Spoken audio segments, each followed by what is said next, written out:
Yes. Bayawak nga sobra sa kamitros ang kataas. Ang kadako nasa mga 10 to 12 kilos ang kabugat.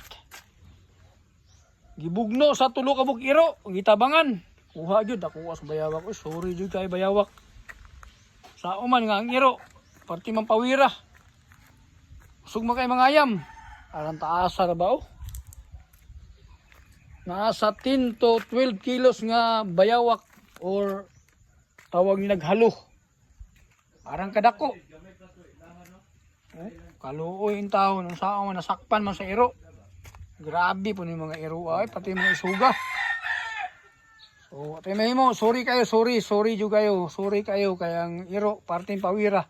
Atong agi gamay karon arang kadako na pud. Aran pa yung kataas. Sorry gid bayawak, sorry.